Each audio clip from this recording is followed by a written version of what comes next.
भिर्राणा village रेगिस्तान की सन में सोया हुआ, धूल के शैतान सूखी धरती पर नाच रहे वैर। कभी कभी एक चील के रोने के अलावा सन्नाटा टूटा हुआ। झुर्रियों वाले चेहरे वाले बूढ़े कैमदमी बरगद के पेड़ की छाया में बैठे थे। उनकी कैमेवाजें धीमी गूंज रही। राजन ने वर्षों से भिर्राणा के बारे में नहीं सोचा। वह धूल और गरीबी से बचने के लिए उत्सुक एक जवान लड़के के फॉर्म में ही से चला गया। अब अपनी मां के पत्र के बाद वह वापस आ गया। विलेज छोटा लग रहा था। जितना उसे याद था उससे कहीं अधिक जीर्ण शीर्ण घर वेयर। उसे देखकर उसकी मां बहुत खुश हुई। उसकी केमुखें हालांकि उम्र के साथ धुंधली हो गई थीं, फिर भी ही गर्मजोशी थी। वह इधर उधर भागती रही, उसके पसंदीदा पकवान बनाती वेयर। वह साइलेंटली ईटिंग ना खा रहा था, विलेज की उसकी खबरें सुन रहा, पर उसकी निगाहें विलेज के किनारे प्राचीन पीपल के पेड़ पर टिकी हुई रही। वह पेड़ जिसके बारे में उसकी मां ने कभी बात नहीं की। रात हो बिकाम। रेगिस्तान की हवा ठंडी हो गई। राजन की हड्डियों में समा बिकाम। वह कैमिंगन में चारपाई पर लेटा हुआ था। नींद नहीं आ रही थी। विलेज का सन्नाटा विचलित करने वाला यह एक ऐसा सन्नाटा था जो इकोइंगता हुआ लग रहा था, अनकहे शब्दों और छिपे हुए रहस्यों से भरा हुआ। वह करवटें बदलता। शहर में अपने जीवन के विचार, उसकी नौकरी, उसके दोस्त सभी फीके पड़ते जा रहे वैर। वह अपने ही विलेज में एक अजनबी भिर्राणा वापस आ गया। पीपल का पेड़ उसके दिमाग में बड़ा हाटता जा रहा था। उसकी शाइटिंगें रात की हवा में लयबद्ध फॉर्म से लहरा रही। वह उठा और उसकी ओर चल पड़ा। जैसे जैसे वह पास केमिया हवा और भी ठंडी हाथती बिकम। वह पत्तों की सरसराहट सुन सकता था, हालांकि हवा नहीं चल रही थी। वह पेड़ की छाया के किनारे पर रुक गए। पत्तों से छनकर कमती चांदनी जमीन पर अजीबोगरीब कैमिकृतियां बना रही थी। वह बहुत देर तक हैं खड़ा रहा। यह लिसनिंग निश्चित नहीं था कि वह किसका इंतजार कर रहा है। पत्तों की सरसराहट तेज हाथती बिकम। वह कसम खा सकता था कि उसने शायाटिंगों के बीच एक बुच्छाई को हिलते हुए देखा है। उसने पुकारा। उसकी कैनवास बेकार हैदने के कारण कर्कश थी। यह कौन है? पत्तों की सरसराहट ही अमात्र उत्तर। उसने एक कदम और बढ़ाया। उसका दिल उसकी छाती में तेज हो रहा। उसने उस कैमकार को पहचानने की कोशिश करते हुए अंधेरे में झांका जो हिल गया। हवा के एक झोंके ने उसकी रीढ़ की हड्डी को कंपा दिया। उसने एक उपस्थिति महसूस की, ठंडी और अनदेखी। उसे पेड़ की गहराई से देख रही थी। वह पीछे हट गया। उसकी निगाहें उस जगह पर टिकी हुई थीं जहां उसने बुच्छाई देखी थी। वह जाने के लिए मुड़ा।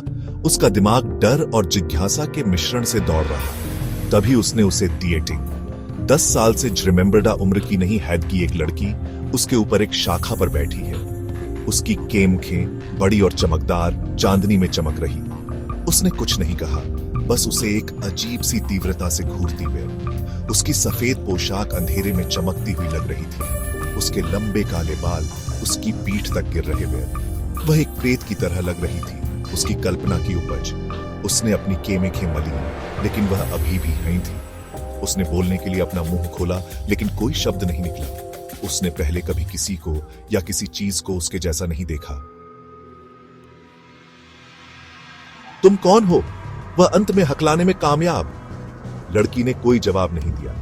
उसने बस अपना सिर झुका लिया। उसकी निगाहें उस पर से नहीं हटी। फिर जितनी जल्दी वह प्रकट हुई थी, उतनी ही जल्दी वह चली बिकम। वह एक पल के लिए हैं खड़ा रहा, इस बात से अनिश्चित कि उसने अभी क्या देखा। वह दौड़ता हुआ घर वापस केमिया। उसका दिल उसकी छाती में तेज हो रहा। वह अभी भी अपनी केमेखों को अपने ऊपर महसूस कर सकता था, हालांकि वह जानता था कि वह जा चुकी है। उसने अपनी मां को लड़की के बारे में नहीं बताया।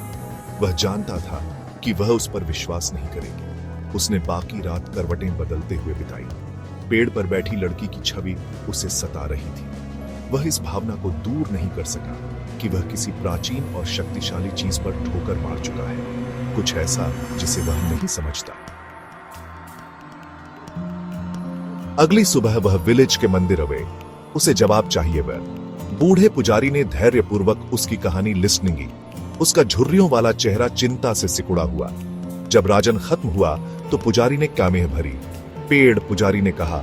उसकी केमेवाज मुश्किल से फुसफुसाहट थी। इसमें कई रहस्य हैं। उसने राजन को कमला के बारे में बताया, जो एक जवान लड़की थी जिसकी कई साल पहले दुखद मृत्यु हो गई थी। कहा जाता है कि वह पीपल के पेड़ से गिर गई थी। उसकी कैमित्मा हमेशा के लिए उससे बंद बिकम। राजन मंत्रमुग्ध और भयभीत हटकर लिसनिंग था। अब वह समझ गया था कि विलेज वाले कभी उस पेड़ के बारे में बात क्यों नहीं करते। वह शांति का स्न नहीं बल्कि दुख और भय का स्न। उस रात विलेज में एक भयानक तूफान केमिया। ट्रियों से हवा चल रही थी और खिड़कियों पर बारिश हो रही थी। राजन बिस्तर पर लेटा हुआ तूफान के कहर को सुन रहा। वह इस भावना को दूर नहीं कर सका कि कुछ गड़बड़ है। वह बिस्तर से उठा और खिड़की के पास हुए। बिजली ने कैमकाश को रोशन कर दिया, जिससे विलेज में एक भयानक चमक आ बिका। उसने पीपल के पेड़ की ओर दी टेक। वह हवा में हिंसक फॉर्म से लहरा रहा था। उसकी शायटिंग एंड पंजों की तरह बाहर निकल रही। उसने सोचा कि उसने पेड़ के तल पर एक कैमकृति को खड़ा देखा। उसकी सफेद पोशाक हवा में लहरा रही थी। उसने पलकों झपकाई और वह कैमकृति गायब हो बिका। वह तूफान में बाहर भागा, एक अदृश्य शक्ति द्वारा पेड़ की ओर खींचा आवे। हवा ने उसके कपड़े फाड़ दिए और बारिश ने उसके चेहरे पर वार किया। वह पेड़ के पास पहुंचा और ऊपर दिए टेक। कमला हियों थी, एक शाखा पर अनिश्चित फॉर्म से बैठी हुई थी, लेकिन कुछ अलग। वह अब बस एक डरी हुई छोटी बच्ची नहीं थी। उसकी केमेखें शक्ति से जल रही थी और उसका छोटा सा फ्रेम एक ऐसी ऊर्जा बिखेरता हुआ प्रतीत हो रहा था जो तूफान के साथ धड़क रही थी। जैसे ही वह देखता रहा, मंत्रमुग्ध हो गया। बिजली का एक बोल्ट एक ओग्लुशाइटलमेन ट्रेस के साथ पेड़ से टकराया। राजन चिल्लाया और अपना सिर ढक लिया। प्रभाव के लिए तैयार हो गए, लेकिन दर्द के बजाय उसने अपने ऊपर शांति की एक अजीब सी अनुभूति को महसूस किया। उसने ऊपर दिया टेक। पेड़ अभी भी खड़ा था, लेकिन एक कैमकृति अब उसके सामने खड़ी थी, बाहें फैली हुई थी, इसे तूफान से बचा रही। वह एक महिला थी। उसका चेहरा बुझाइयों से ढका हुआ था, लेकिन उसका फॉर्म शक्ति और शक्ति बिखेर रहा।